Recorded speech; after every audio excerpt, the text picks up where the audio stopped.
Hey, Vsauce, Michael here. I am at the White House in America's capital, Washington, D.C. America makes a lot of feature films every year, Hollywood. But they don't make the most feature films every year. Nigeria makes more. But the country that makes the most films every single year is India. Every 2 years, the country of India fills up enough film with unique feature films to stretch all the way from this city, Mumbai, to where I live, in London. That's double what Hollywood produces in 2 years. That is a lot of movies. But is real life a movie? I've discussed the frame rate of the human eye before, but how does the resolution of the human eye compare to a camera or screen? VHS? Laserdisc? DVD? Blu-ray? IMAX? Numbers like these are pixel dimensions. When multiplied, they tell us the total number of picture elements an image is made up of, a figure often used to describe digital cameras. It might sound like more is better, but to be sure, numbers like 1920 by 1080 are not resolutions per se. More pixels is only part of the equation. Resolution is about distinguishing fine details, and that depends on a lot of other factors. For instance, the amount of light, the size of the sensors, what the millions of pixels are actually encoding, and how close the subject is. I mean, up close, Salvador Dali's painting of his wife looking at the Mediterranean can be resolved into boxes, but from afar, well, it's Abraham Lincoln. For crying out loud, on a small enough screen from far enough away, low and high so-called resolutions on screens aren't even resolved differently from one another by your eye. How different nearby pixels are from one another also matters. This is called spatial resolution.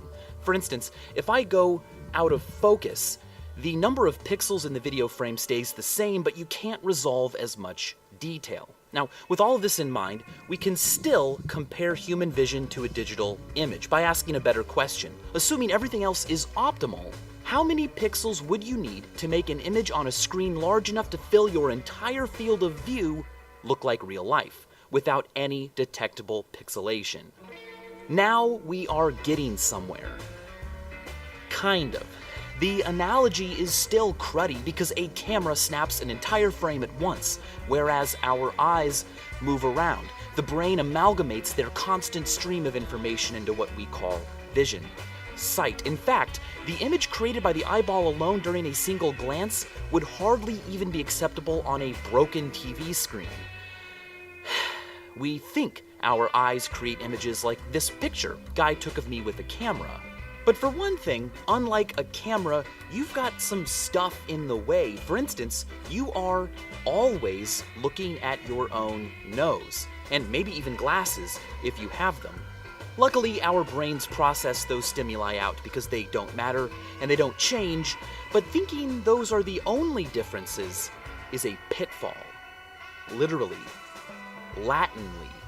The fovea gets its name from the Latin for pitfall.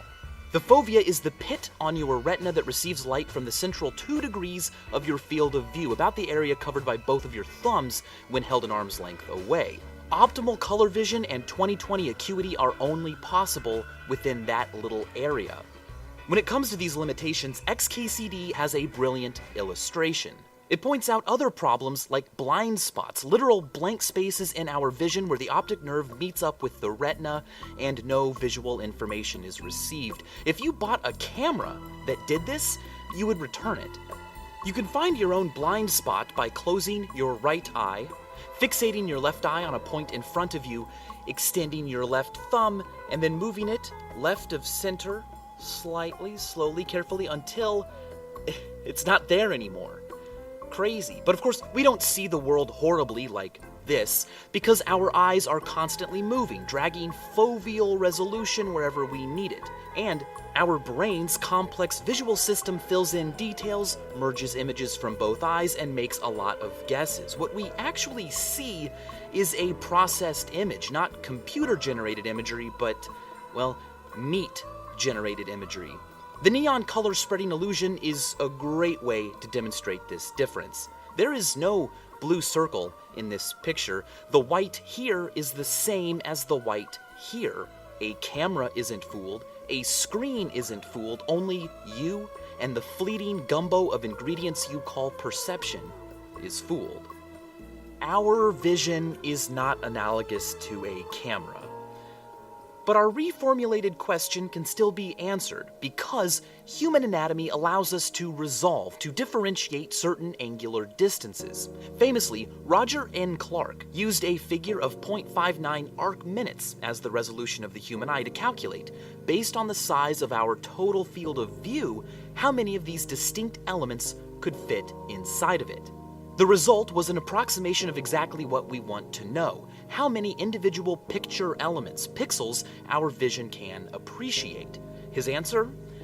576 megapixels. That many pixels, packed inside a screen large enough to fill your entire field of view, regardless of proximity, would be close enough to be undetectable by the average human eye. But we should factor in the fovea, because Clark's calculation assumes optimal acuity everywhere. It allows the eye to move around. But a single glance is more analogous to a camera snap, and as it turns out, only about 7 megapixels, packed into the 2 degrees of optimal acuity the fovea covers during a fixed stare, are needed to be rendered undetectable. It's been roughly estimated that the rest of your field of view would only need about 1 megapixel more information. Now that might sound low, but keep in mind that there are plenty of modern technologies that already use pixel densities better than we can differentiate. As Bad Astronomer deftly showed, Apple's Retina displays truly do contain pixels at a density average eyesight can't differentiate from typical reading distances. But the fact that there are screen sizes and pixel densities that can fool the human eye is not a sign that we see in any kind of megapixely way. Human vision just isn't that digital. I mean, sure, like a camera sensor, we only have a finite and discrete number of cells in our retina, but the brain adjusts our initial sensations into a final perception that is a wishy-washy, top-down processed blob of experience. It's not made of pixels, and furthermore, unlike a camera, it's not saved in memory with veracity like a digital camera file. Absolutely no evidence has ever been found for the existence of a truly photographic memory. And what's even cooler is that not only do we not visually resolve the real world like a movie camera, we also don't narratively resolve conflict and drama in our lives like most movie scripts. The point of all of this, what I'm getting at, is an idea that initially drew me to this question. We play roles in the movie of life, but it's a special kind of movie. Cinematic victories and struggles are often discrete, resolved like pixels with unbelievably perfect beginnings and endings, whereas the real world is all about ear resolution. I like how Jack Angstreich put it in Cinemania. In a movie, a character can make a decision and then walk away from the camera across the street and have the credits roll, freezing life in a perfect happily ever after. But in the real world, after you cross the street, you have to go home. The world goes on. Life doesn't appear in any particular pixel resolution or narrative resolution. Things are continuous. The world was running before you came around, and it will continue running after you are gone. Your life is a plot only insofar as it begins and ends and occurs in medias res. Tamara Chopin's illustration for Charles McGrath's Endings Without Endings says it perfectly. In life, there rarely is the end. There is only the and. And as always, thanks for watching.